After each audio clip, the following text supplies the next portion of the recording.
Bueno, hola, buenas tardes a todos. Para los que no me conozcáis, soy Susana Carrasco, trabajo en la asesoría jurídica hace ya muchos años y bueno, yo estoy para lo que necesitéis. Vamos a hablar hoy de la ley de eutanasia, que para eso hemos venido. Y porque, bueno, una ley muy novedosa, que trae mucho contenido, no es muy larga, la podréis leer perfectamente, son pocos artículos, pero bueno, así lo explicamos y cualquier duda que podáis tener dentro del campo jurídico, pues yo intentaré resolverla. Eh, para vuestra información y que tengáis claro dónde podéis buscar ampliar la información que vamos a dar hoy aquí, en la página web nuestra, en la intranet, cuando os lo metéis dentro de la intranet, en el margen izquierdo, que hay varios apartados donde pedimos los permisos y todo eso, pues en la parte superior vais a ver que se encuentra la ley de eutanasia. Una vez que pinchéis allí, vais a encontrar el manual de buenas prácticas para todos los sanitarios. A la hora de dar esta prestación, vais a encontrar la ley y vais a encontrar un montón de información. También vais a encontrar el registro de objetores de conciencia, del que hablaremos posteriormente. En fin, os recomiendo que lo hagáis. O sea, os recomiendo que lo hagáis por si surge alguna historia de este tipo, alguna solicitud, que sepáis bien a dónde tenéis que remitir, por lo menos para buscar. Que sepáis, cuando tengamos un problema de este tipo, una solicitud de prestación, que sepamos dónde buscar de una forma rápida. Y lo tenemos justo encima de los permisos, ¿de acuerdo? Bueno, la ley orgánica que regula la eutanasia es la 3/2021, de 24 de marzo, y queríamos comentar unas notas preliminares que constan en el propio preámbulo de la ley para explicaros en qué consiste. Esta norma va a suponer la legalización de la eutanasia activa y directa en España, que hasta ahora no estaba legalizada, y su inclusión dentro de la cartera común de servicios del Sistema Nacional de Salud. Voy a reiterar lo que es incluir en la cartera común de servicios esta prestación, porque es eso, una prestación igual que cualquier otra asistencia sanitaria que pueda solicitar un usuario. Está catalogado como tal, como prestación sanitaria, y está incluida en la cartera común de servicios y con financiación pública. Responde a una demanda reiterada de la sociedad actual, intentando ofrecer una respuesta jurídica sistemática, equilibrada y garantista ante este tipo de solicitudes. Ya en el 2013, el Tribunal Europeo de Derechos Humanos, en una sentencia que hubo sobre un caso de un suizo, consideró que no es aceptable que un país que tenga legalizada la eutanasia, como en el caso de Suiza, no tuviera establecido un procedimiento de cómo llevarlo a cabo. Y venía a decir eso, que la obligación ética y legal que tenían los estados, que tenían legalizada esta prestación, de establecer un procedimiento y regularizarlo de alguna manera, y es lo que está haciendo España actualmente. En definitiva, esta ley lo que hace es introducir un nuevo derecho individual de todos, en este caso la eutanasia. ¿Cuál es el concepto? Porque ¿qué entendemos por eutanasia? Pues bueno, la actuación que produce la muerte de una persona de forma directa e intencionada mediante una relación causa-efecto única e inmediata, a petición informada, expresa y reiterada en el tiempo por dicha persona, y que se lleva a cabo en un contexto de sufrimiento de esa persona debido a una enfermedad grave, debido a una enfermedad, un padecimiento que para ella supone algo insufrible, reiterado en el tiempo, y que no tenga, pues bueno, una vía de curación. El objetivo principal, por tanto, de la ley es asegurar que las personas puedan disfrutar, pues bueno, de lo que se llama la buena muerte, en el sentido de una muerte digna, que le evite el sufrimiento que es causa de la solicitud que ejerce. Bueno, se diferencia de otras modalidades que hemos conocido hasta ahora como eutanasia pasiva, porque conlleva en este caso la ejecución directa, no es una eutanasia, no es un acto pasivo o una omisión, sino un acto positivo. Las otras modalidades que hemos conocido hasta ahora es la administración directa de una sustancia al paciente por parte de un profesional, y la prescripción de dicha sustancia para que sea el paciente quien se la autoadministre. Estas son las dos modalidades que prevé la ley. O sea, hasta ahora hemos conocido lo que es la eutanasia pasiva, que es pues bueno, retirar un instrumento que necesita artificial a esa persona para continuar viviendo, o también lo que se llama la sedación, que bueno, no provoca la muerte, pero sí puede acelerar un poco el proceso. Este caso no. En este caso se va a suministrar una sustancia en el cuerpo de la persona que va a provocar su fallecimiento. Esa sustancia la puede autoadministrarse esta persona, con lo cual el equipo asistencial lo que le haría sería darle el medicamento para que se lo autoadministre, o bien solicitar que se lo administre el equipo asistencial. Esas son las dos modalidades que prevé esta ley. No cualquiera puede solicitarlo, ¿eh? Esto está súper regulado, de hecho es una ley súper garantista, porque es más, han llovido algunas críticas precisamente por lo garantistas que es, porque está sometida a mucho protocolo, a muchos plazos, a mucha información y a mucha reiteración en la petición por parte de la persona. Pero tiene su lógica y luego vamos a hablar de ello. Estos requisitos de acceso para que esa persona pueda acceder a solicitar la prestación y que se le otorgue, es que tiene que sufrir una enfermedad grave, incurable o un padecimiento grave, crónico e imposibilitante, no cualquiera. No estamos hablando de una persona que va a fallecer, no estamos, porque entonces tendría cuidados paliativos, sería la alternativa lógica. Esta ley está pensada para una persona que no va a fallecer próximamente, sino que el padecimiento suyo va a ser crónico y constante en el tiempo. Por eso está la eutanasia, lo demás serían cuidados paliativos. Es decir, no, por ejemplo, no está pensado para un cáncer terminal, ¿entendéis? A no ser que el cáncer a lo mejor fuera un sufrimiento tan grande que quisiera acelerar la muerte, pero no se va a poder porque los plazos son tan largos que, de hecho, puede ocurrir, y ha ocurrido, en la práctica ha ocurrido ya en España, de gente que ha solicitado esa prestación y ha fallecido antes de que se le diera. Por eso no está pensado para personas terminales. Está para personas que sufren, pero que no son enfermos terminales. Esa es la diferencia de otro tipo de prestación sanitaria que se le dé a una persona con una enfermedad incurable. Gracias. Perdona, Susana. Sí, sí. Está enfocado para una persona con una patología crónica, Sí. pero que no sea terminal. Sí. Ese es el enfoque de la ley. Por ejemplo, una persona con una artritis anquilosante No soy sanitaria, me puedo perder. de cualquier tipo, podría solicitarlo, que esté harto de dolores, medicación y demás. Tiene que ser lo que dice la ley. Si el médico certifica que esa enfermedad que tú estás comentando le supone un padecimiento grave, insoportable e incurable, sí podría estar sometido, sí podría solicitar la ley, pero tendría que estar certificado, ¿vale? De que ese padecimiento reúne esas características. ¿Eso lo tendría que dejar en su testamento escrito? Bueno, eso nos estamos adelantando un poquito porque todo eso vamos a hablarlo porque tiene su sustancia, ¿eh? Todo lo que estás tú comentando. Lo vamos a hablar. Ahora no me quiero adelantar mucho, pero lo vamos a ver en 10 minutitos, ¿eh? Mira, ¿habéis visto alguno la película Mar Adentro?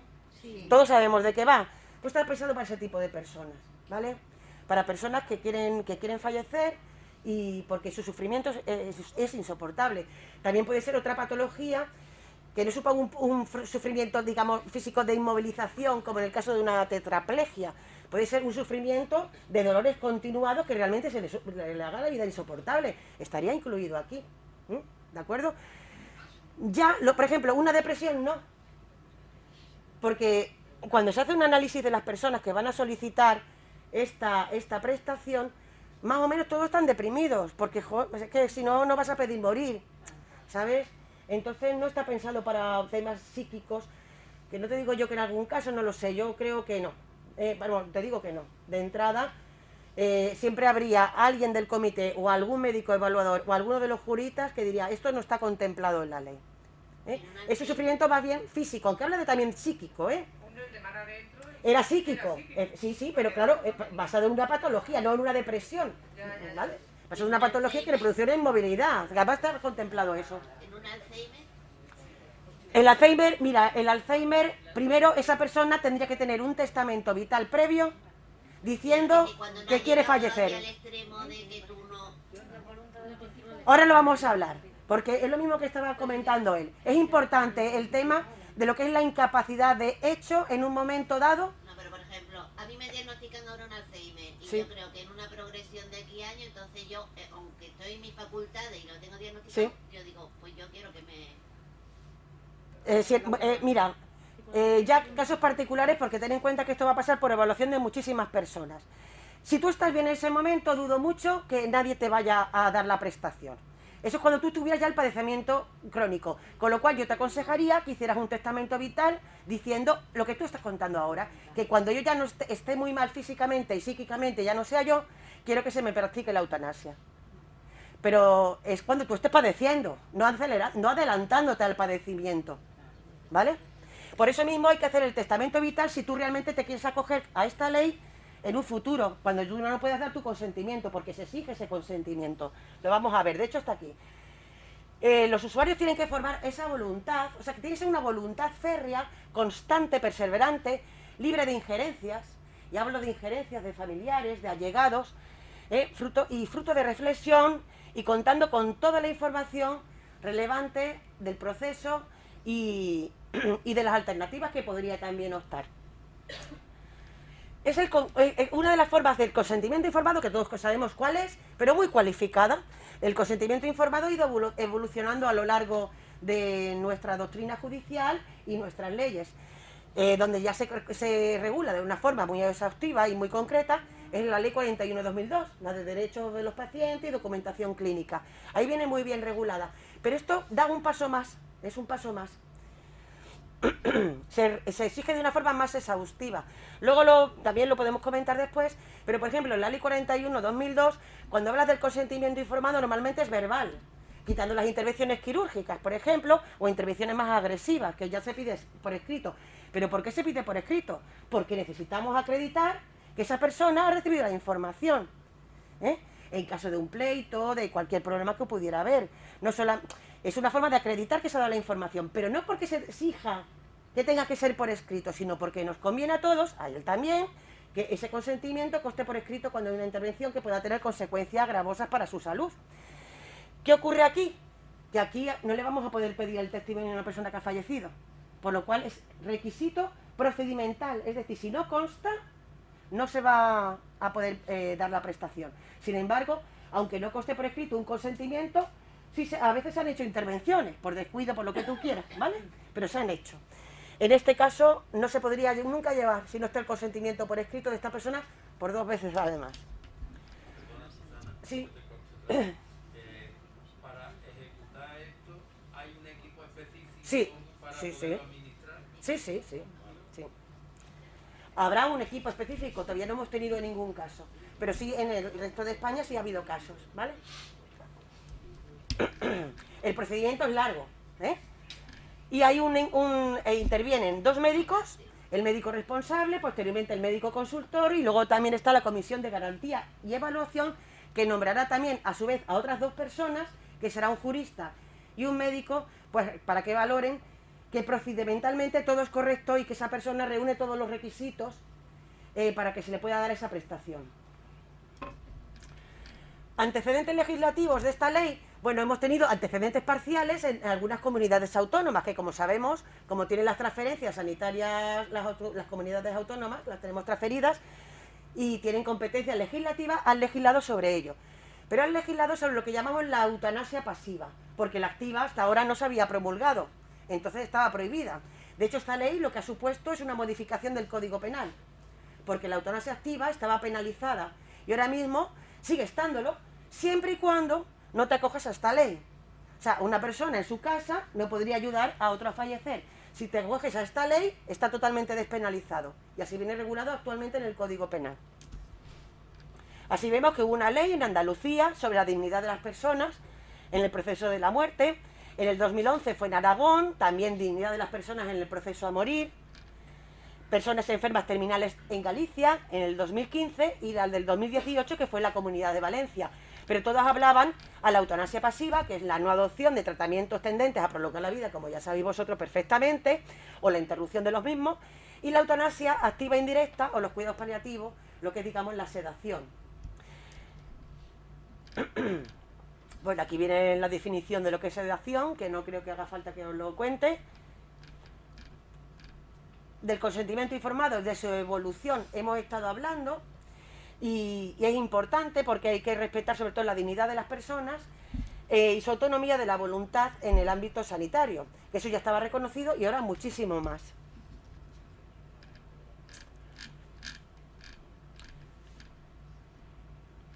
Bueno, la legislación vigente estatal, con la promulgación de esta ley, como ya estábamos comentando, es la eutanasia activa directa, que es el acto deliberado de producir el fallecimiento de una persona. Como comentaba, esta ley realmente es una prestación sanitaria, un derecho que se incluye en todos los demás, en la esfera jurídica de todos, y es financiada públicamente, por supuesto, siempre que te acojas a la ley. Lo cual no quiere decir que solamente se pueda dar en el sistema público, ¿eh? Esta ley también prevé que se pueda dar en centros privados, no solamente en el sistema público. El sistema público estaría financiado por el sistema público, porque es una prestación de la cartera común de servicios, siempre y cuando la persona tenga derecho a asistencia sanitaria, con cargo a fondos públicos, pero también se puede realizar en centros sanitarios privados, incluso en domicilio, pero siempre siguiendo la ley. Es decir, por ejemplo, si aquí una persona solicitara la prestación a morir, podría elegir entre fallecer en un centro privado, podría elegir entre fallecer en el hospital, o podría elegir, que será lo más normal y lo que todos querríamos para nosotros, en el domicilio. ¿Cuándo es imposible que se haga en el domicilio? Cuando una persona es donante de órganos. O sea, hay casos particulares, ¿vale? Que se irán viendo pues uno a uno. Pero lo normal y lo habitual es que la persona quiera fallecer en su domicilio junto a los suyos. Salvo que sea donante de órganos. Evidentemente tendría que hacerse aquí, tendría que estar ingresado en medicina interna y activarse el protocolo de trasplantes. El capítulo 1 de la ley está destinado a delimitar el objeto y el ámbito de aplicación. El capítulo 2 establece los requisitos para que las personas puedan solicitar y las condiciones del ejercicio de la aplicación de la eutanasia. Y en principio está previsto para personas que sean mayores de edad, en plena capacidad de obrar y decidir que quiere solicitar y recibir esta ayuda, siempre que lo haga de forma autónoma, consciente, informada y que se encuentre en los supuestos de padecimiento grave, crónico, imposibilitante o de enfermedad grave e incurable causante de un sufrimiento físico o psíquico intolerables. Lo que comentábamos antes, esta ayuda también se puede solicitar previamente, vía instrucciones previas, o lo que ya hablamos del testamento vital, que ya existe en nuestro ordenamiento jurídico, y que es importante, si alguien quiere en un futuro poder acceder a esta prestación, que lo tenga hecho, porque en un futuro no sabemos si este padecimiento provoca que yo no pueda decidir por mí misma, porque ya tenga mi capacidad, como tú hablabas, por ejemplo, de que ya no puedo, mi capacidad de voluntad no existe, o porque yo ya he tenido un accidente, que estoy en coma, o circunstancias de estas que yo no pueda expresar mi voluntad. Si previamente lo tengo hecho, se debería respetar. El capítulo 3 va dirigido a regular el procedimiento que se sigue en esta prestación. Destaca la creación de la Comisión de Garantía y Evaluación, porque va a verificar el cumplimiento de todos los requisitos de la ley en dos fases, previa y posterior, en un control doble. El capítulo 4 establece los elementos que permiten garantizar a todo el mundo el acceso en condiciones de igualdad a esta prestación. Por eso se incluye en la cartera común de servicios, ¿eh? O sea que en todos los sitios de España esta prestación se tiene que dar en igualdad de condiciones. Como cualquier otra prestación que esté en la cartera común, como ir al dentista, ir al médico de familia, cualquiera.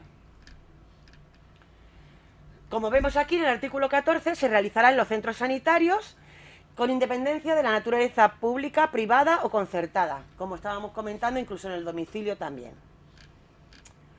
Bueno, y el capítulo 15 lo que hace es regular la Comisión de Garantía y Evaluación, que se debe crear, y de hecho ya está creada en todas las comunidades autónomas y también en Ceuta y Melilla.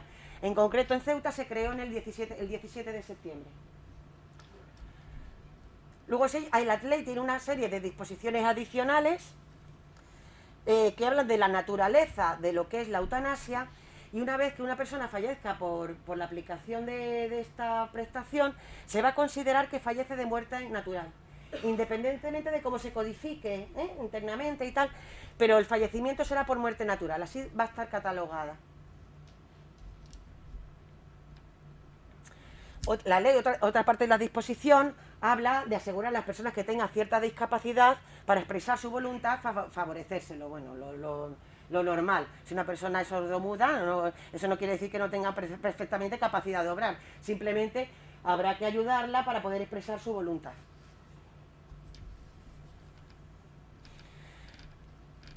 Bueno, habla de la disposición adicional séptima, que es lo que estamos haciendo ahora, de garantizar la formación continuada para los profesionales para que tengan, pues bueno, conocimiento de lo que estamos hablando.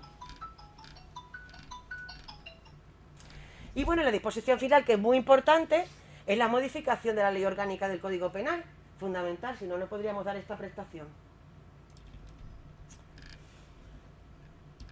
¿Ves? Se habla, lo que es la ayuda, bueno, lo que es la eutanasia, o la ayuda al suicidio, mejor dicho, porque lo que regula el Código Penal es un delito, que es lo que es la inducción al suicidio, la cooperación con el suicidio, está regulado como un delito en el artículo 143, pero fijaros lo que ponen ahora en el apartado 5.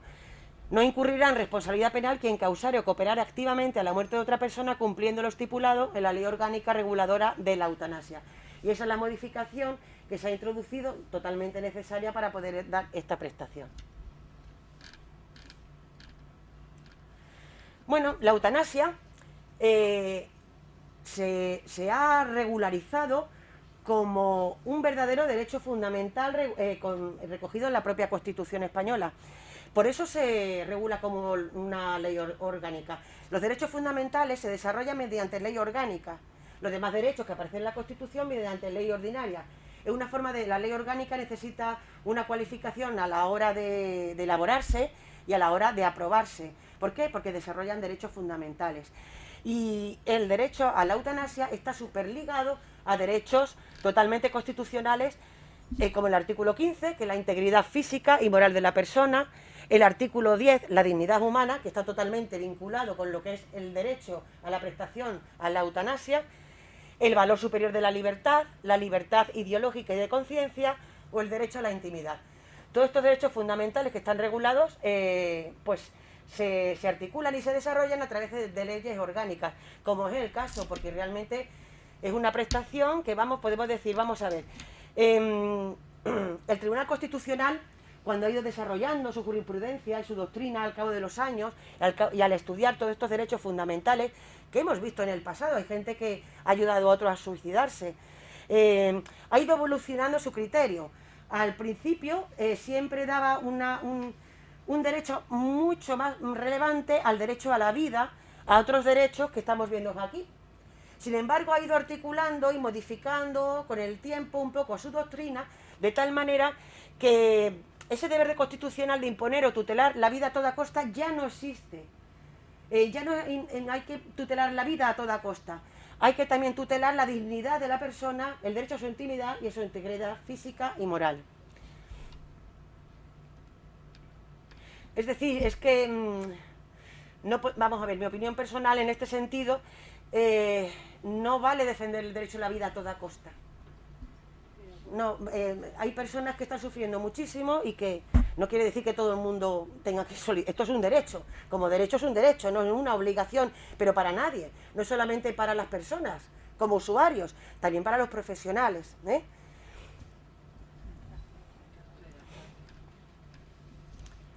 Y además son casos sangrantes, casos dolorosos, donde las opciones de mejora, como pongo ahí, quiero resaltar, son casi inexistentes y que alargan el sufrimiento. Y hay personas que no quieren vivir así y esta ley lo que le otorga el derecho a que puedan ser asistidos. Voy un poco rápido porque es que tenemos una horita, ¿vale? El jueves por la tarde lo voy a alargar y voy a explicarme un poquito más. Pero voy un poquito acelerada, que a mí me gusta hablar un poquillo más despacio, pero no nos va a dar mucho tiempo.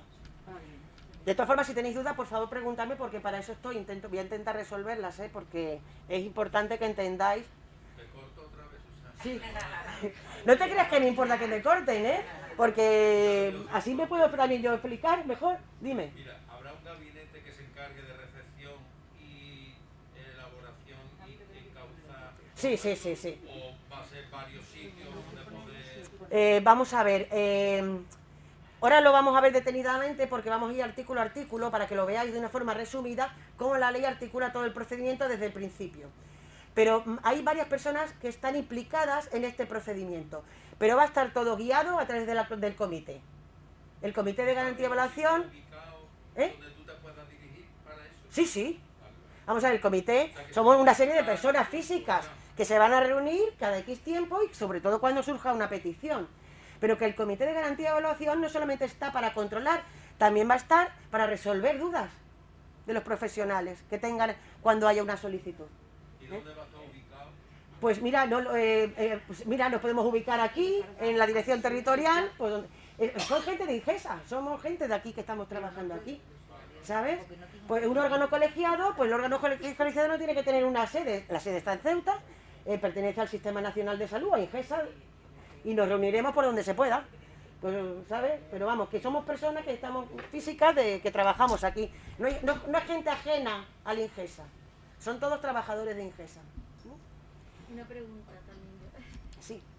¿Esto es incompatible, por ejemplo, con los temas de seguros de vida y todo eso a nivel legal? Bueno, eso, vamos a ver, yo no sé, seguramente un seguro de vida, bueno, está catalogado como muerte natural, por lo cual no tiene que ser incompatible.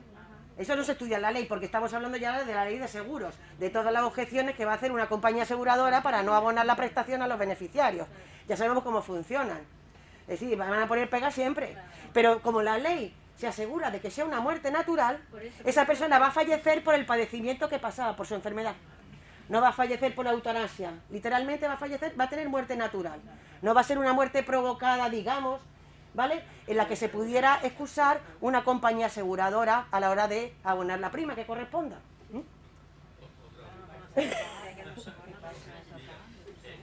no va a avalar para poder la historia no reanimable.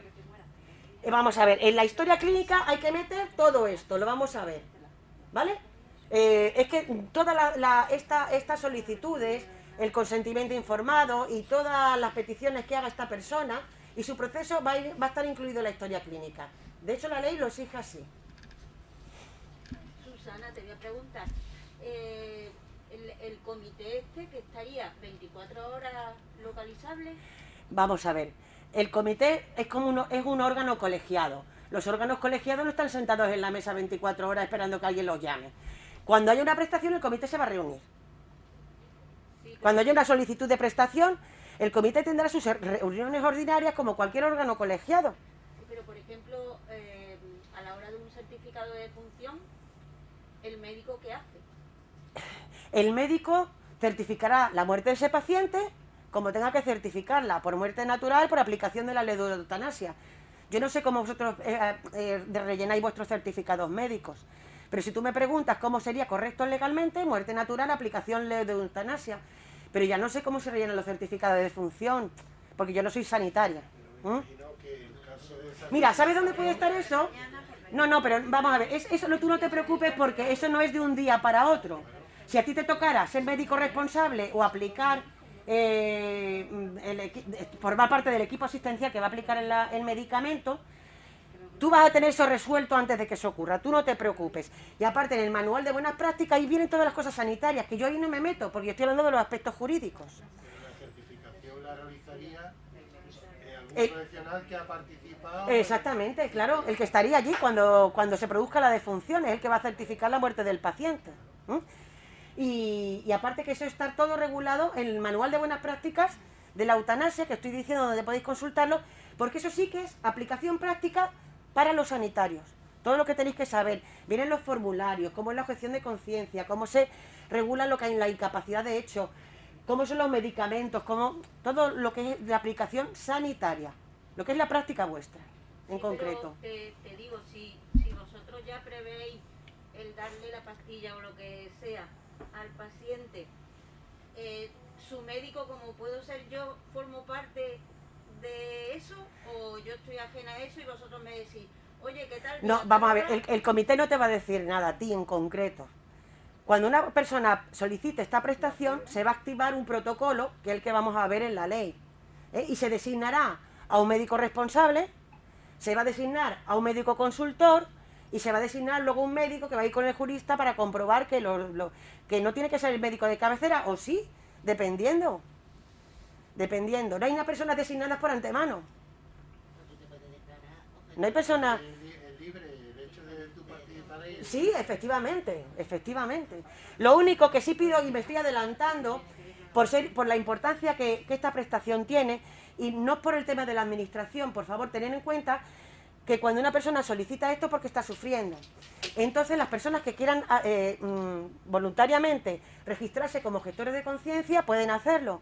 Lo único que se pide, que pedimos todo, pero no por la administración, sino por el paciente, que se pueda contar con alguien, en el sentido de lo que son las objeciones en cascadas. O sea, que si soy objetores de conciencia, que es algo totalmente voluntario y además libre, porque estamos hablando que es libre, es un derecho que tenéis los sanitarios a objetar o no objetar según vuestra conciencia y moral, lo hagáis, os registréis de forma anticipada.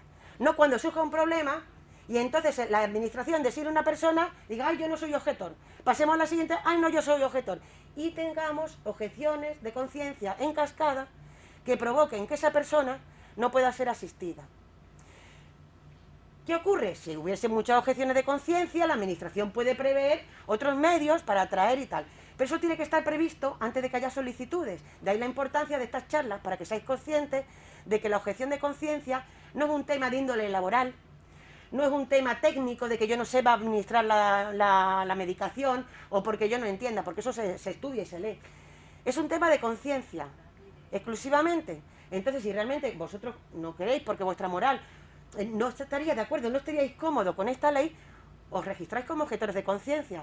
Ese registro, que os podéis acceder a él a través de donde estoy diciendo, a través de la intranet, es totalmente confidencial, ¿vale? Nadie sabe quién está ahí, solamente 2 personas, nadie más, ¿eh?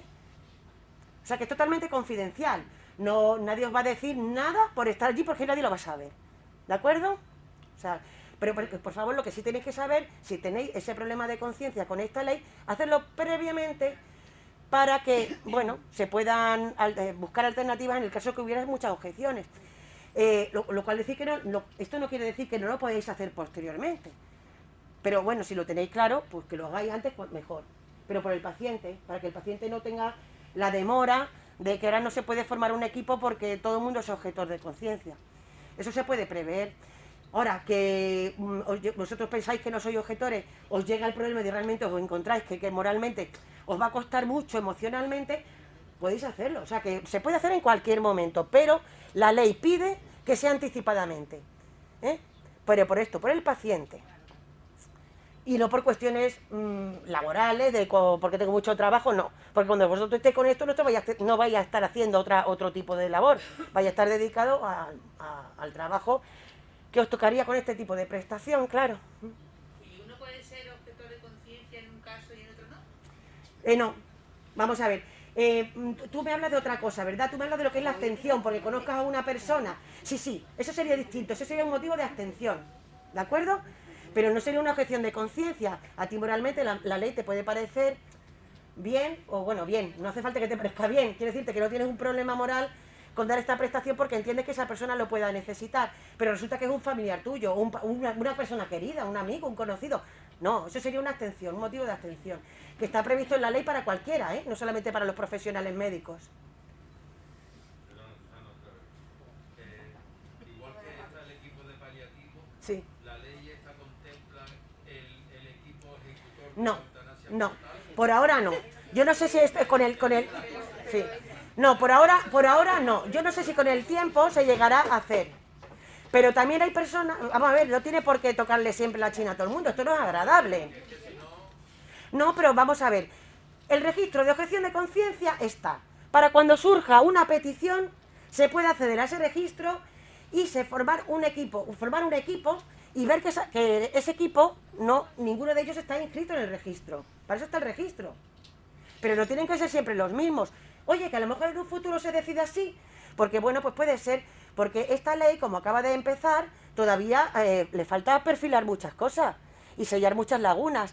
Y eso se va a hacer con el tiempo, pues como con el Consejo Interterritorial de Salud. De hecho, se van a reunir, me parece, una vez al año, para proponer mejoras, para ver los casos prácticos que han ocurrido, ver los problemas que se han encontrado e intentar solucionarlos. A lo mejor con un futuro hay suficiente gente que forma un equipo, pero no tiene por qué ser así. No es como paliativos, ¿vale? Va a ser puntual, por lo menos en principio. Yo no sé, otros años, cómo se decidirá. La ley no dice para nada de un equipo. Sí habla, lo que sí es constante es el comité. porque es un órgano de control.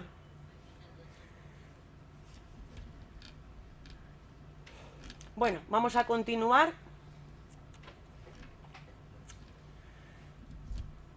Aquí hablamos de lo que, pues bueno, de las dudas morales que pueden surgir, que como lo estamos comentando, lo voy a obviar para que no nos demoremos demasiado.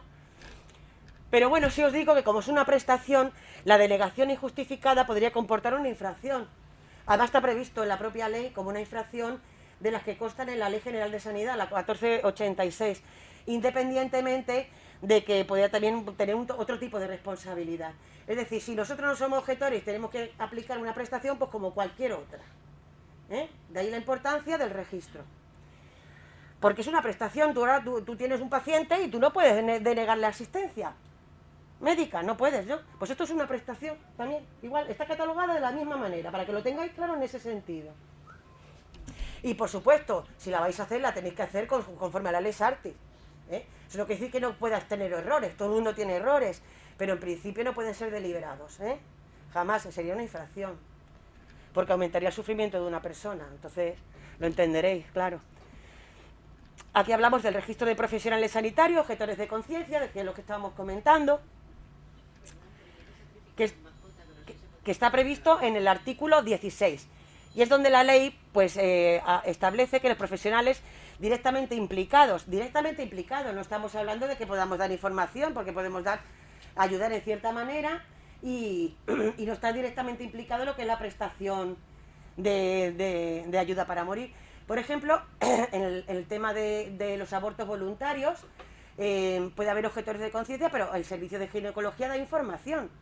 O sea que una cosa es ejecutar la prestación y otra cosa es, bueno, no estar directamente implicado en lo que es la prestación en sí.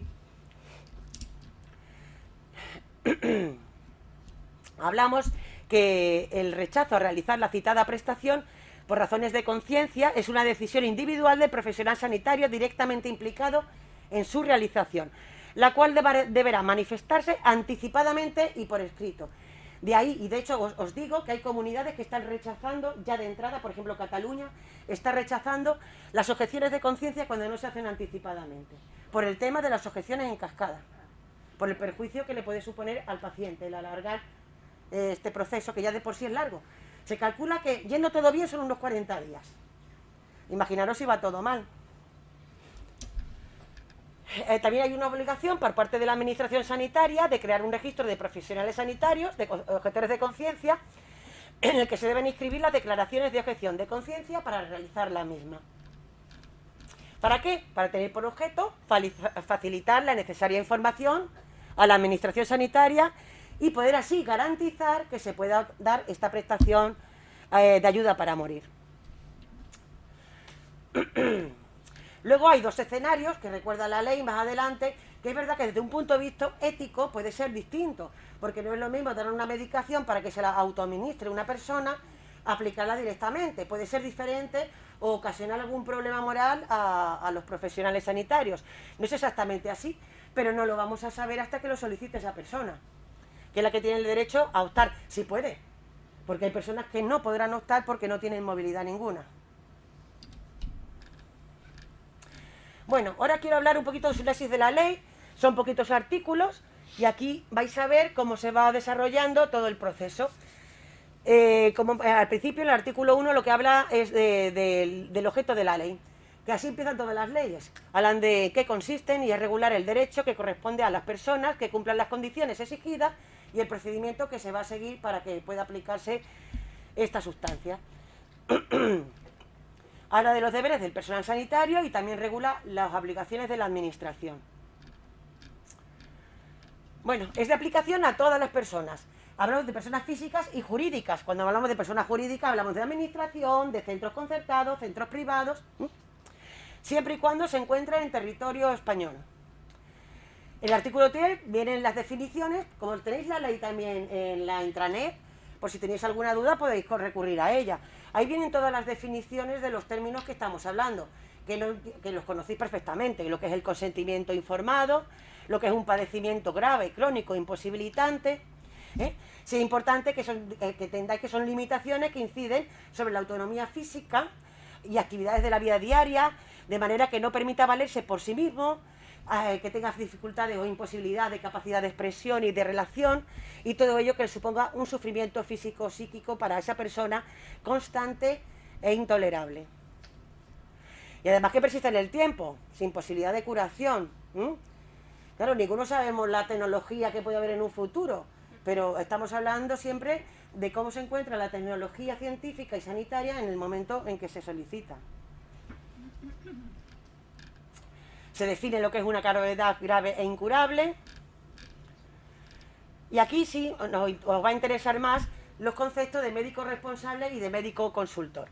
¿Quién es el médico responsable? Va a ser el interlocutor, para que lo tengáis. Va a ser como el médico responsable ahora de un paciente, pero en el caso concreto que estamos estudiando, el médico responsable de esta prestación en el sentido que va a ser el interlocutor del paciente con la administración y con los demás. Tiene a su cargo coordinar toda la información y la asistencia sanitaria del paciente, con el carácter, como digo, de interlocutor principal del mismo. No tiene por qué ser el único, pero va a ser el principal. En todo lo referente a la atención, la información durante su proceso, y bueno, como hablamos, sin perjuicio de los demás profesionales que pueden o van a intervenir en la prestación. El médico consultor es el facultativo con formación en el ámbito de las patologías que padece el paciente y que no pertenece al mismo equipo del médico responsable. Un ejemplo que vais a entender perfectamente. El médico responsable puede ser un médico de familia, que es el que ve al paciente, no tiene por qué ser el mismo, pero vamos a suponer, por poner el ejemplo, sería el médico responsable. Luego esa persona tiene una patología de diferentes ámbitos que está tratada por el especialista, que sería el médico consultor. ¿Vale? Que va a depender de la patología que tenga el paciente. Puede ser neurológica, puede ser relacionada con trauma, puede ser de cualquier ámbito o especialidad médica. La objeción de conciencia sanitaria, como veis, también la regula la ley. También es una ley garantista para el profesional sanitario, O sea que también garantiza lo que es la objeción de conciencia. Lo único que pide la ley es que sea realmente una objeción de conciencia, no de otro índole. Es el derecho individual de los profesionales sanitarios a no atender a aquellas demandas de actuación sanitaria reguladas en esta ley que resultan incompatibles con sus propias convicciones. También os digo una cosa, esta objeción de conciencia no tiene que ser de por vida, En nuestra vida podemos cambiar según el tiempo, según el momento, podemos cambiar de opinión, y lo que en un momento moralmente nos resulta inaceptable, en un futuro sí nos resulta aceptable o viceversa. Con lo cual, en cualquier momento os podéis registrar, pero en cualquier momento también os podéis retirar de la objeción.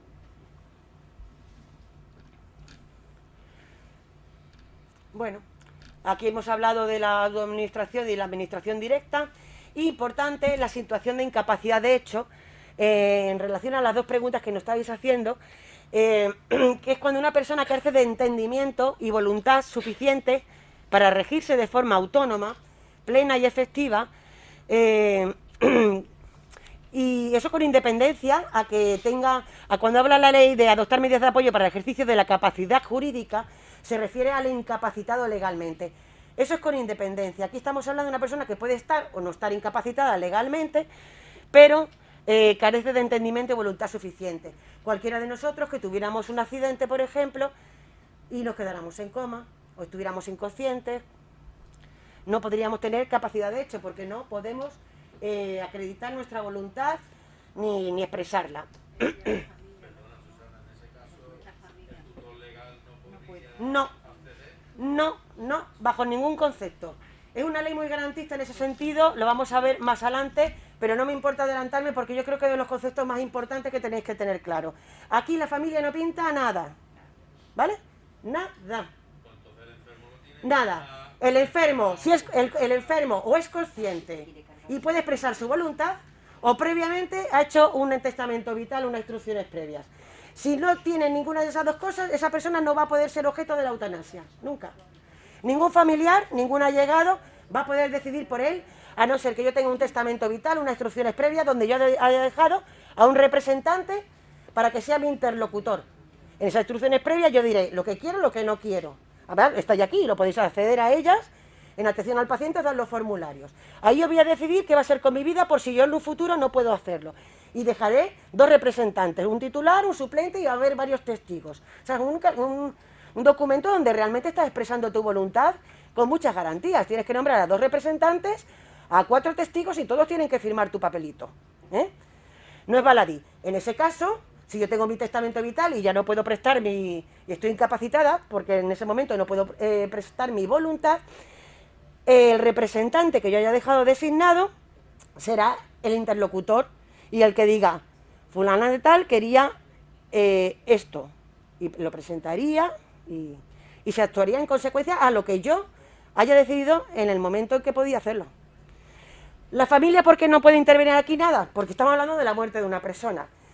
Y os parezca o no, hay intereses ahí, siempre. Hay gente que tiene interés. A lo mejor no hay ninguno, el interés es que no sufra más, pero si yo no lo hice en mi momento, no lo quise hacer, pues no lo hice, muchas veces por dejadez. Pero en cualquier caso, como la ley es garantista, no permite que la familia decida por ti, porque puede haber injerencias, intenciones, digamos, un poco interesadas, y hay que garantizar que esa persona fallece porque lo quiere, no porque lo quiera sus familiares, porque sea una carga familiar, porque haya una herencia de él por medio o cualquier tipo de pensión. Y es así de crudo y es así la verdad. ¿Vale? Por eso yo escuché críticas que llamaban a esta ley mataviejos y no es verdad. Porque nadie va a poder decidir por esa persona, nadie. Solamente él. O lo ha hecho antes o lo hará después, pero nadie. Así que aquí los familiares no pintan nada. Nada. Es más, no tenéis ni por qué darle información. Si el paciente no lo quiere. ¿De acuerdo? Es más, no debéis darlo. Si el paciente lo quiere, no debéis dar nunca información a ningún familiar. Y esta ley, además os digo una cosa, si siempre en todos los temas sanitarios la ley de protección de datos de carácter personal prevé y contempla los datos de salud como especialmente protegidos, en esta ley se refuerza todavía más. No solamente están protegidos los pacientes que quieren tener esta prestación, o sea que nadie, o alguien que falleciera, nadie debería saber que ha fallecido por eutanasia, nadie. Y no solamente está protegido ese paciente, sino están protegidos también los equipos sanitarios que van a ayudarle. Nadie tiene que saber qué facultativo, qué ATS o qué jurista va a ayudar a esas personas. Nadie. Está todo. Sabemos que esto está muy chiquitito y que aquí se sabe todo. Pero legalmente estaría con un problema la persona que hiciera difusión de esos datos. ¿De acuerdo?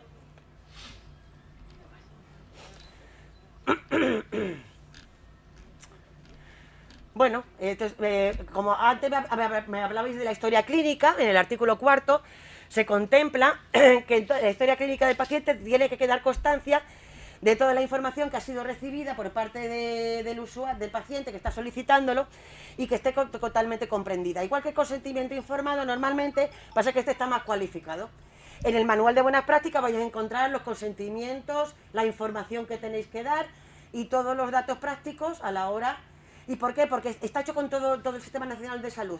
O sea, todo lo que es el manual de buenas prácticas, ha habido muchas reuniones previas antes de que entrara en vigor la ley, precisamente para llegar a acuerdos sobre todas esas cosas y que en una comunidad se haga de una manera y en otra comunidad se haga de otra. Se va a hacer tal y como viene en el manual, que es de aplicación a todas las comunidades, a todo el Sistema Nacional de Salud.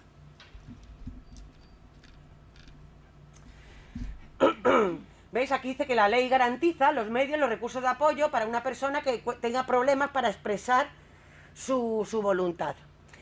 Y además, para que sea individual, sin intromisiones, injerencias o influencias indebidas. De ahí que la familia no tiene por qué enterarse, a no ser que el paciente lo quiera, por supuesto. El paciente puede decidir, oye, quiero estar con mi familia, quiero que habléis con él, quiero ser lo que lo... El paciente decide a quién quiere ceder sus datos, ¿de acuerdo? En esta ley y en todas, en esta más. En esta más porque está reforzado, no por otra cosa, porque viene expresamente recogido. Dos cuestiones del capítulo 2 que remarco por su importancia es que solamente lo puede ejercitar aquellas personas que dispongan de capacidad suficiente y que se trate de una decisión libre y voluntaria. Por lo tanto, la ley exige que sean capaces y conscientes en el momento de su solicitud. Salvo que no lo estén y hayan dejado las instrucciones previas así establecido. Particularidades que no podemos encontrar, menores de edad, porque la ley 41/2002 se otorga capacidad de decisión a los mayores de 16 años, que aún son menores de edad. Pero también la nueva ley, la ley 41/2002, sufrió una modificación y en aquellos casos que la actuación pueda ser grave, se requiere el consentimiento de ambos padres. Claro, en este caso, evidentemente. Pero a mí esto me da igual, yo esta duda no la tengo, pero la quiero poner porque habrá gente que la tenga. En la ley orgánica pone mayores de edad. A mí me da igual lo que ponga la ley 41/2002, ¿por qué? Por jerarquía normativa. La ley 41/2002 es una ley ordinaria, jerárquicamente está por debajo de una ley orgánica. Y aunque en la ley 41/2002 se otorgue facultad a un mayor de 16 años y menor de 18 para expresar su voluntad en cuanto a la asistencia sanitaria que quiera recibir o pedir, en la ley orgánica se exige mayoría de edad. Para mí no hay controversia en esto. Es jerárquicamente superior y estamos hablando de un derecho a decidir sobre la vida que como mínimo debemos tener 18 años para poder decidirlo. Yo no sé si habrá algún caso muy cruento que termine en un tribunal porque los padres y el niño esté sufriendo tanto que decidan solicitar la eutanasia. Pero en lo que a mí me respecta, yo me ajustaría a la ley. La ley pone ley orgánica y pone que es mayores de edad. Y si un juez quiere decir lo contrario, será un juez quien lo decida. Luego, las personas con capacidad judicialmente modificada también puede ser un problema porque yo entiendo que no tienen capacidad de obrar, porque no tienen la capacidad para expresar su voluntad. ¿Os vais? Venga, hasta luego. Mira, la ley, por favor, mirad la ley en casa. Como quedan poquitos artículos, le echáis un vistacito para que tengáis conocimiento de ella, ¿vale? Es cortita, son 18 artículos. Ahora mismo la ley de discapacidad ha sido modificada y se otorga, digamos, más capacidad a los discapacitados que antes.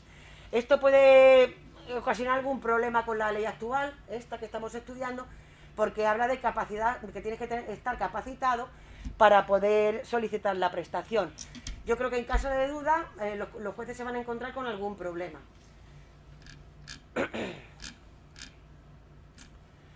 Se blinda el consentimiento informado, ya hemos hablado de esto en varios ratillos. Bueno, una medida adicional para reforzar ese consentimiento y que la persona que está solicitando la eutanasia lo tenga claro, es que tiene que presentar 2 solicitudes, no solamente una, 2. Y tienen que tener una distancia entre una y otra de 15 días.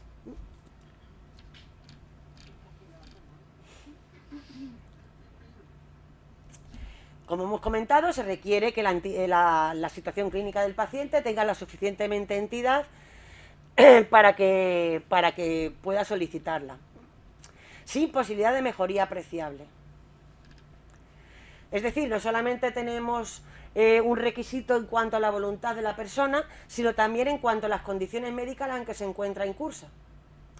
Los dos son requisitos para poder acceder, acumulativos, no excluyentes. En el testamento vital, no en el testamento formal. En el vital, que lo puedes hacer aquí en atención al paciente. Es que se llama instrucciones previas, ¿sabes? Pero también le llaman testamento vital, porque hablan de decisiones sobre tu vida. Y eso en la atención al paciente te dan el formulario.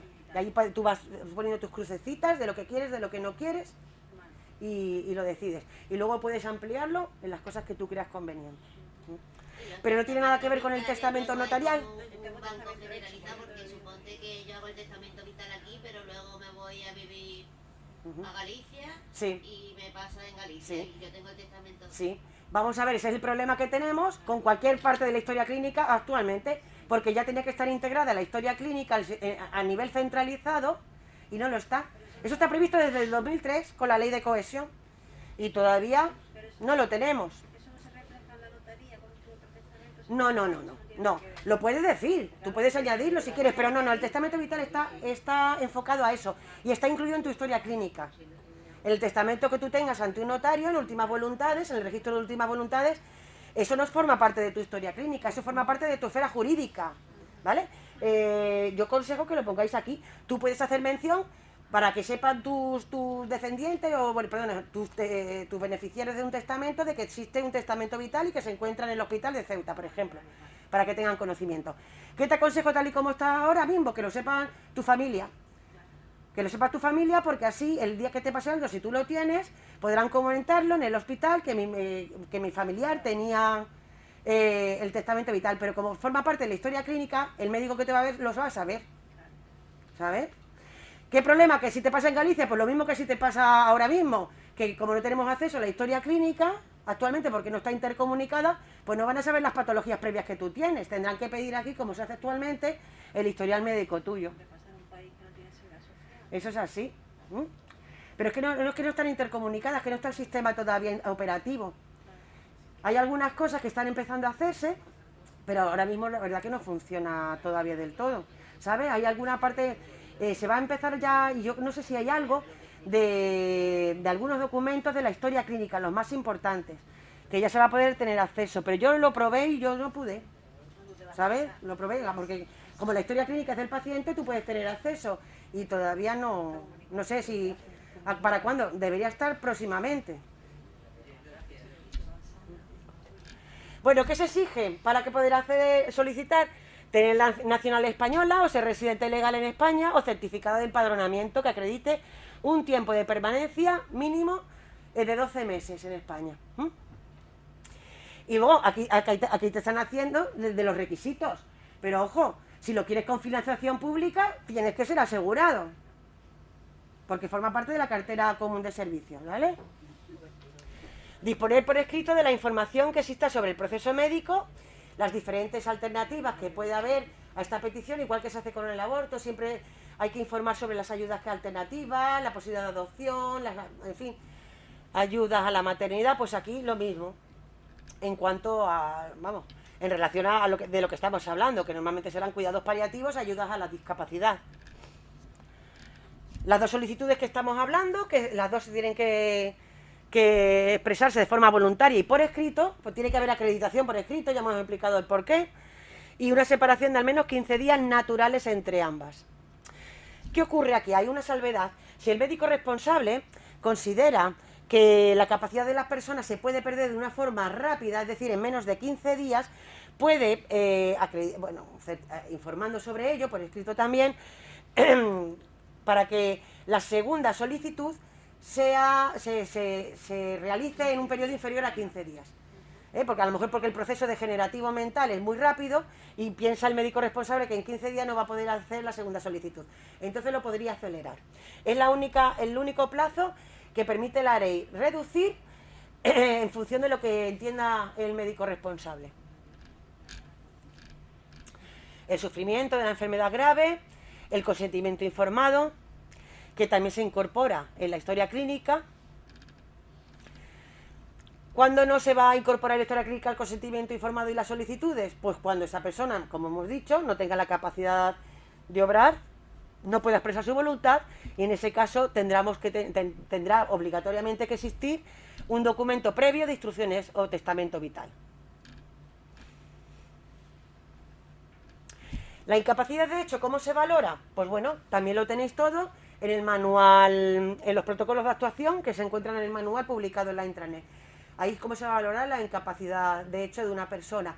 Por supuesto, el médico responsable se puede pedir asesoramiento a psiquiatras, psicólogos clínicos, ¿vale?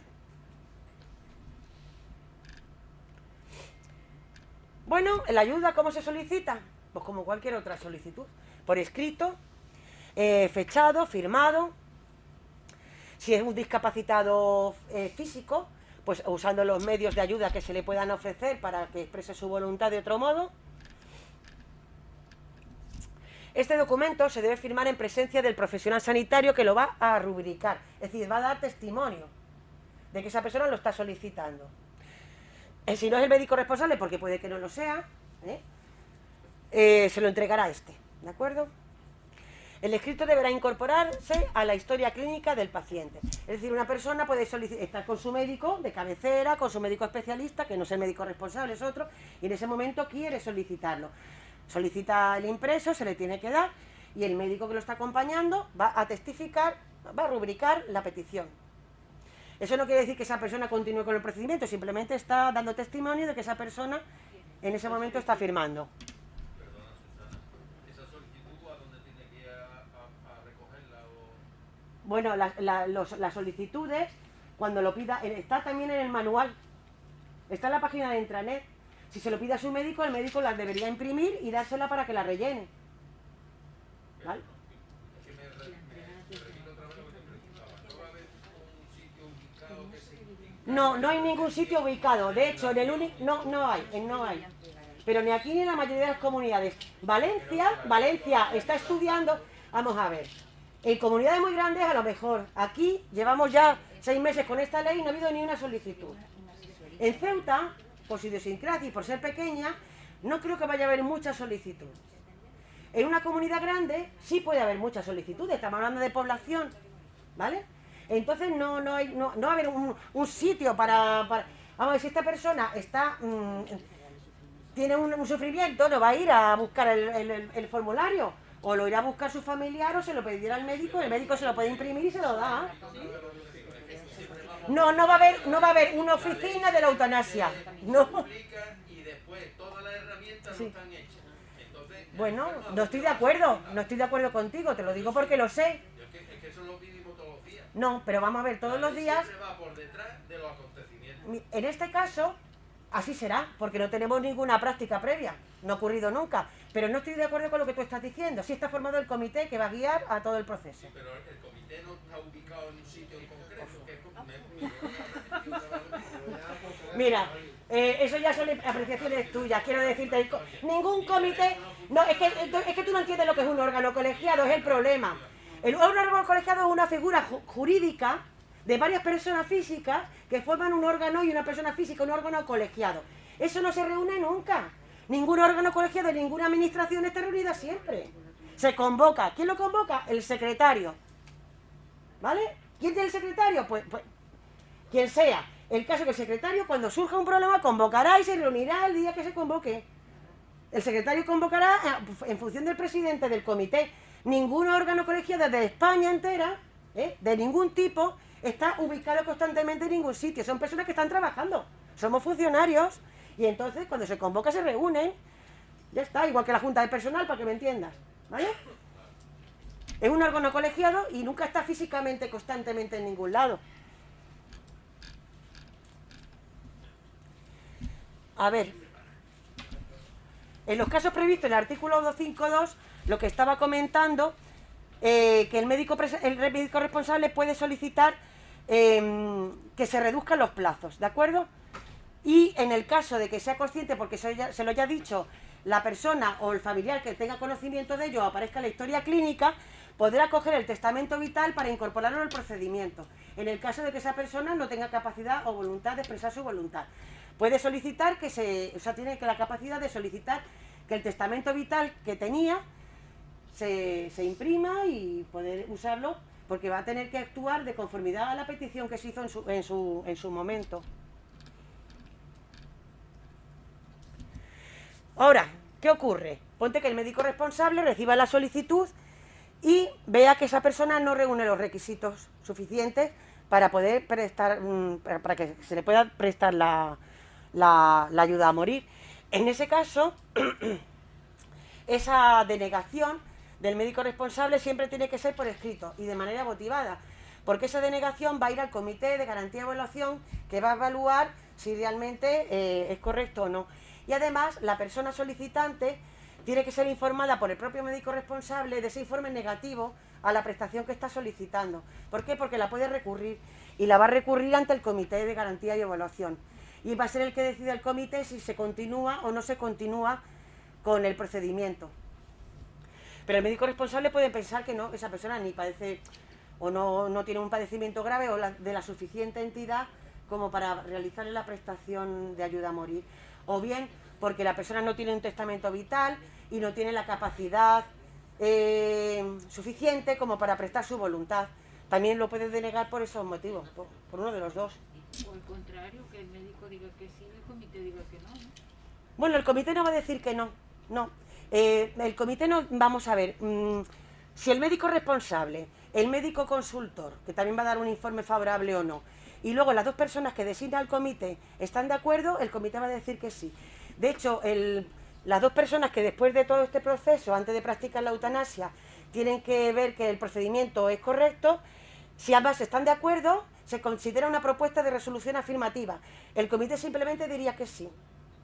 Digamos que son las dos personas que delega al comité para comprobar. El comité en pleno va a actuar cuando hay una denegación y hay un recurso, o cuando las dos personas designadas por el comité están en desacuerdo.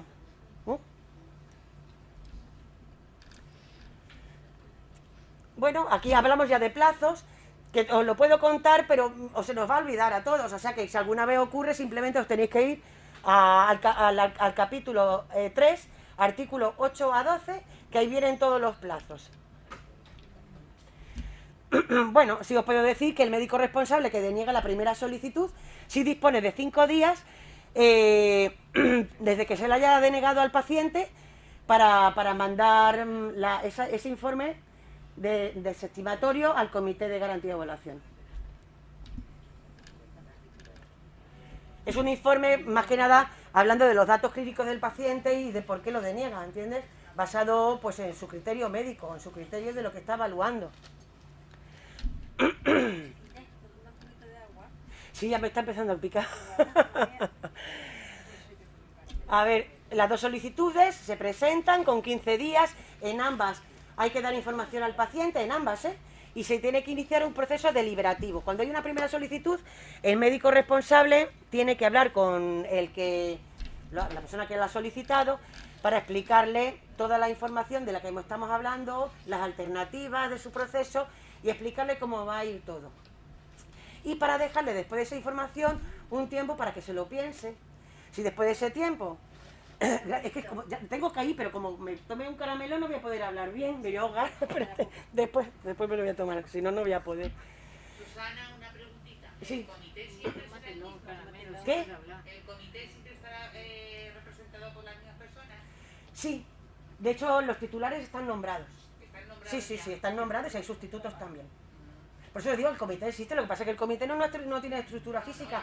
Es que quizás no me he sabido yo expresar adecuadamente, no lo sé. ¿Sabes? Un órgano colegiado se reunirá el comité pues cuando se convoque, cuando surja. De todas formas, el comité ya se ha reunido un par de veces. O sea que para hablar de estas cosas, para adelantarnos a los procedimientos que pueden ocurrir, para ir solucionando, intentar solucionar previamente pues, problemas que puedan surgir. Pero lo cierto es que hasta que no venga la primera solicitud, no vamos a saber cómo engranar, cómo hacerlo todo. Se ha hecho en otras comunidades. Por ejemplo, en algunas ya se ha hecho en varios sitios. Y entonces toda esa casuística es objeto de reuniones de los presidentes de los comités, se reúnen habitualmente por videoconferencia, los TIN y todo eso, pues para hablar de las experiencias que sirvan de ayuda a los demás. Entonces ha habido casuística que no sé si no nos va a dar tiempo a hablar sobre ella. Por ejemplo, ha habido un caso recientemente de una persona que lo solicitó y al final se echó para atrás. O sea, que te puedes echar para atrás en cualquier momento. ¿Qué ocurre si te echas para atrás y pasa un tiempo? Pues el proceso se tiene que iniciar desde nuevo. Y más con una persona que ha tenido dudas. La persona que lo solicita, Sí. una vez que se rellena el formulario, ¿qué hace? ¿Perdona? La persona que lo solicita, Sí. llenamos el formulario, lo rellena y ¿cuál es el siguiente paso? Vale. Cuando la persona lo solicita, se lo da al médico responsable, que va a ser, digamos, el que va a iniciar el procedimiento. Entonces, el médico responsable tiene que hablar con ella, como he comentado, darle toda la información. Y entonces esa persona va a tener que esperar 15 días desde la primera solicitud a la segunda, que va a tener que volver a formular. Es una segunda solicitud. Todos esos formularios están están publicados en la página web, lo único que hay que hacer es imprimirlos, ¿vale? Nada más, ya están metidos ahí. El médico responsable, una vez que tenga las dos solicitudes y también el consentimiento informado que ha dado, también firmado por el paciente, pues va a iniciar todo el proceso. Hablará con el médico consultor, que va a hacer su informe, como vamos a ver, y posteriormente se manda al comité. El comité ya se reúne y manda a las dos personas que tienen que controlar el procedimiento. Sí, pero la persona que solicita el tema Sí. seguramente no sepa dónde ir. No, se lo tiene que dar a su médico, si lo hemos comentado, simplemente se lo da a su médico. A su médico o nosotros. Al médico que quiera. Y el médico ya se pondrá, el médico pues tendrá que comunicar a la gerencia de que ha habido una solicitud. Y ya está. Y ya se activa todo. ¿Sabes? Porque claro, el médico que lo reciba no va a saber quién es el médico responsable. Porque no tiene por qué saberlo, además. Se supone que va a ser confidencial. Pero tú, esa solicitud, el médico que la ha recibido, que hay una solicitud, no tiene que decir ni el nombre. Simplemente hay una solicitud de una persona que quiere la prestación de la eutanasia y automáticamente se va a activar todo. Se va a reunir el comité va a nombrar al médico responsable, al consultor y empezar ya a programar lo que es el equipo asistencial. Y ya está, no, o sea, que eso va a ser, tiene que ser automático. Lo único que la reciba, la persona que reciba la solicitud, comunicarlo a la gerencia de forma inmediata. Nada más. Podría hacer, A la gerencia, a la dirección territorial, ¿sabes? Me da igual. podría hacer también a través de atención al paciente. También perfectamente, sí. Cualquier persona, porque eso lo va a elegir el paciente, ¿sabes?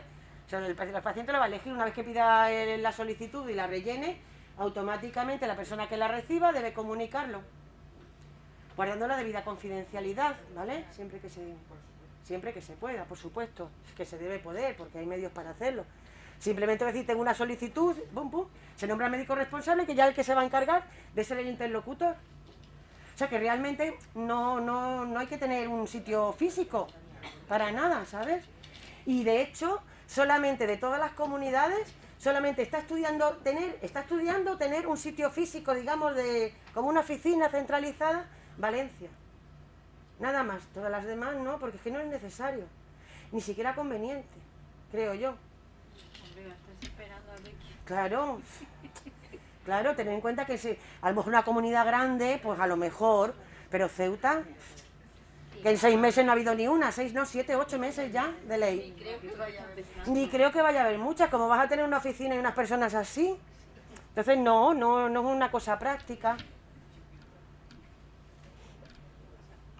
Bueno, en el comité, lo que estaba comentando, interviene un segundo sanitario, como estaba diciendo, que es el médico consultor, que va a ser el especialista en la patología que tenga el paciente, que va a analizar la situación concreta de esta persona, de la patología que tiene. Y también se va a manifestar si cree que la enfermedad es grave, con padecimiento crónico. Luego ahí comienza la verificación por parte de la comisión, que la comisión va a nombrar a 2 de sus miembros, un médico y un jurista, para que determine a su juicio que concurren los requisitos y las condiciones establecidas para el correcto ejercicio del derecho a solicitar y recibir esta prestación. Protocolos médicos, precisamente para que no haya confusión y que todo el mundo no tenga dudas, están publicados y estandarizados para todo el Sistema Nacional de Salud.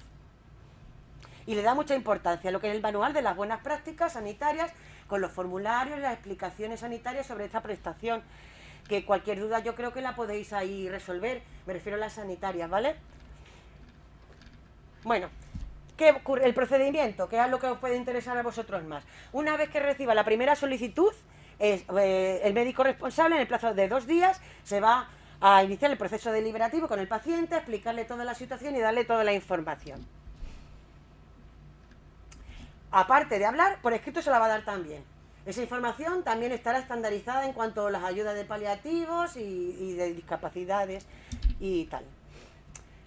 Una vez recibida la segunda solicitud, a los 15 días, el médico responsable, en 2 días, tiene que retomar el paciente el proceso deliberativo. Otra vez hablar con él para que el médico responsable tome conciencia de la verdadera voluntad de esa persona y de su persistencia. Después de 1 día, el médico responsable recaba del paciente la decisión de continuar o desistir de la solicitud. Bueno, el médico ahora debe comunicar esta circunstancia al equipo asistencial.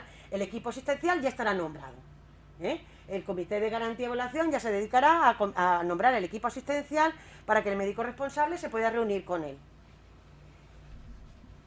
En este campo ya especialmente está dedicado también a los profesionales de enfermería, es cuando intervienen más, porque hasta ahora solamente hemos visto a 2 facultativos, ningún equipo enfermero, pero aquí ya en el equipo asistencial sí habrá enfermería. También se tiene que recabar la firma del consentimiento informado. Realmente parecen muchos escritos porque se repiten, pero realmente son 2 solicitudes y 2 consentimientos informados firmados.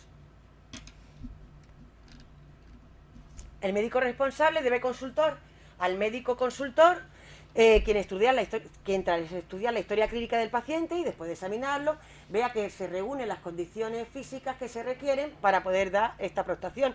Este informe también va a incluirse en la historia clínica. Es decir, todo lo que son los informes médicos y todo el procedimiento tiene que estar en la historia clínica del paciente. Ahora, ¿qué ocurre? Que hay un informe desfavorable del médico consultor. Pues también puede ser recurrido, ante el Comité de Garantía de Evaluación por parte del paciente. Esa información se la darán también los médicos, o sea, que cuando haya un informe negativo se le debe informar al paciente de que puede recurrir ante la comisión la decisión. Como vemos aquí, se pone en conocimiento del presidente de la comisión, pues todo esto, ¿no? Para que dé el visto bueno para dar la prestación. Bueno, ¿qué ocurre cuando se aprecia que hay una situación de incapacidad de hecho? Pues se aplica lo que viene en el testamento vital o las instrucciones previas, que será el momento de recabar ese documento y ver lo que le quería el paciente y tener como interlocutor a la persona que haya designado el paciente. Una vez recibida la comunicación médica de que el proceso, ya que había una solicitud, el presidente de la comisión designará en el plazo máximo de 2 días a 2 miembros de la misma, que estábamos comentando, un médico y un jurista, para que vean que a su juicio se verifique todo el procedimiento y que a su juicio corresponde. ¿Qué ocurre si están en desacuerdo? Si están en desacuerdo, si están los dos en desacuerdo, se informará al paciente y también podrá recurrir ante el comité. Pero ¿qué ocurre? Puede que el jurista piense una cosa y que el médico piense otra. En ese caso, se lleva esa controversia al Comité de Garantía y Evaluación, que se va a reunir en pleno, quitando esas 2 personas que son vocales, quitando esas 2 personas, para decidir si se continúa o no se continúa. Estas 2 personas se van a poder reunir con los médicos responsables, con el médico consultor y también con la persona solicitante, para verificar que realmente se reúnen los requisitos. Emiten el informe y ya os he comentado qué ocurre si es favorable y si es desfavorable. Si es favorable, se da la prestación. Es como una propuesta de resolución. Bueno, una vez que ya está la resolución definitiva, se traslada al médico responsable, el equipo asistencial y se programará el día para realizar la prestación. Como os comento, normalmente se hará en domicilio, pero a solicitud de la persona, y si está previsto que sea en el hospital, en medicina interna, en planta de medicina interna, en el caso de trasplante de órganos. Las resoluciones de la comisión, normalmente la desestimatoria obviamente, son recurribles ante la jurisdicción contenciosa administrativa en los plazos establecidos en la ley, que son 2 meses, para que lo sepáis, pero como máximo.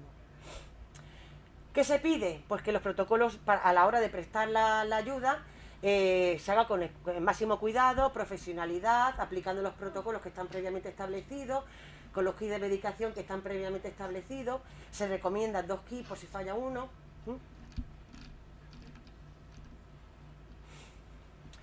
El paciente, si es consciente, va a elegir, es el momento de elegir entre si se va a autoadministrar la medicación o prefiere que se lo administren los demás. En cualquier caso, el médico responsable y el equipo tiene que estar a su lado para asistirle por si lo necesita. También podrá, esta persona también podrá elegir que estén sus familiares cerca. Eso ya es decisión del paciente. Hubo un caso, no me acuerdo en qué comunidad, me parece que es Baleares, que la persona que solicitó la eutanasia quería que ser filmado. ¿Qué ocurre con los profesionales sanitarios? No tienen por qué ser filmados. Entonces, en ese caso, pedirían retirarse, que filmaran y con que se pixelara para que no se vieran su identidad en ningún momento. Pero, sin embargo, en lo que estoy contando sí salieron. O sea, voluntariamente pues decidieron salir. Es una decisión voluntaria del profesional, como todas. Un derecho a imagen y a la intimidad. Y como tal, se puede renunciar a él.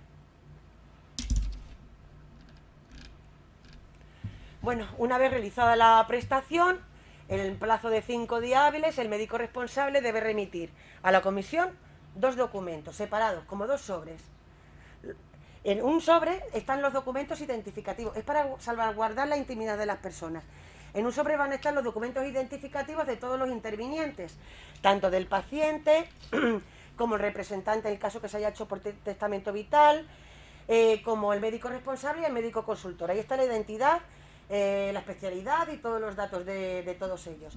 Y en otro sobre, y ese está sellado, no se tiene por qué abrir, salvo que haya recurso, hay algún problema, que el comité necesite saber esa información. Pero si no necesita saber esa información identificativa, lo único que va a abrir el comité para controlar que se ha hecho adecuadamente va a ser el segundo sobre, que es donde vienen todos los datos sanitarios y la información detallada del paciente, sexo, edad, la capacitación, la fecha de las consultas de los médicos, los datos del procedimiento seguido, las patologías, para salvaguardar la confidencialidad, especialmente del paciente, pero también de los sanitarios, que a lo mejor no quieren que se sepa que ha participado en la prestación. Aquí lo veis, el segundo documento, los datos para verificar, esto es lo que se abre porque son los datos para verificar que realmente, a mí me da igual que esa persona que ha fallecido se llame Menganita o Fulanito, pero sí tengo que saber que reunía todos los requisitos necesarios para que se le diera la prestación. Y aquí van a estar todos los informes. ¿Y esos documentos quién los manda? El médico responsable.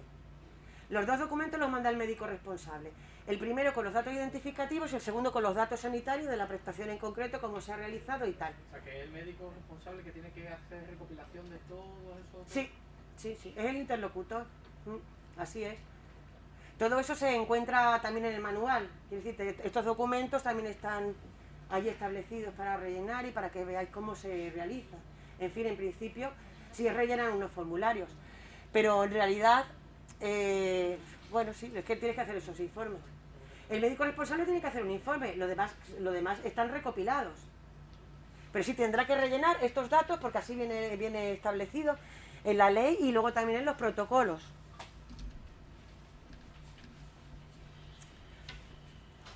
Bueno, y aquí habla ya de la garantía de la prestación, que aquí es donde os comento que es una prestación de financiación pública, incluida en la cartera común de servicios, que se tiene que dar la garantía de que todas las personas van a recibirlas en condiciones de igualdad, independientemente de la comunidad donde vivan.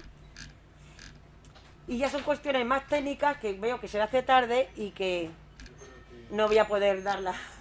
Hay una cosa importante que puede que os ocurra. Poneros que un paciente que sea de otra comunidad viene aquí, pues se le trataría como un desplazado, tendría que pedir su tarjeta de desplazado y como tal prestación se le daría, ¿vale? Porque hay dudas que se plantean en ese sentido. Y podría continuar, pero no nos va a dar tiempo, quizás nos hemos enrollado un poquito más, pero me gustaba resolver las dudas, aunque veo que no todas las he conseguido resolver, pero en fin. ¿Alguna más que me podáis presentar? O bueno, en cualquier caso, si os toca o decidís, sobre la marcha se aprenderá y el comité, y teléfono exactamente, y el comité de garantía y evaluación también está para resolver dudas, para eso está. Cualquier duda que surja la podéis formular ante el comité. ¿Cómo?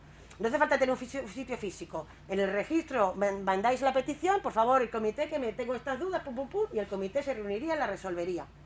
No las previas, porque las previas se resuelven sobre la marcha, pero sí, cuando ocurriera una solicitud.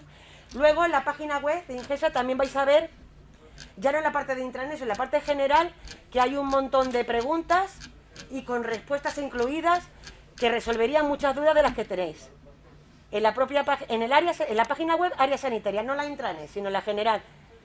La vais a ver y está muy bien, vienen muchas preguntas con respuestas concretas de cómo se resolvería la situación, quién tiene derecho, quién es el médico, cómo se actuaría, para que le echéis un vistacito en caso de duda. Y bueno, el jueves por la tarde doy el curso más explayadito, espero, pero en fin. De 4 a 8. De 4 a 8. Date agüita. Sí, ya, para eso sí me la traigo. Y caramelos. Bueno, muchas gracias por venir y cualquier duda me preguntáis. No. Sí, me alegro mucho. ¿Sí? Muchísimas gracias.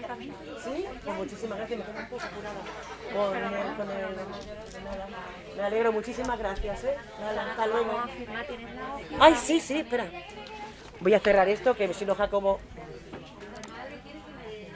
Tengo que cerrar esto.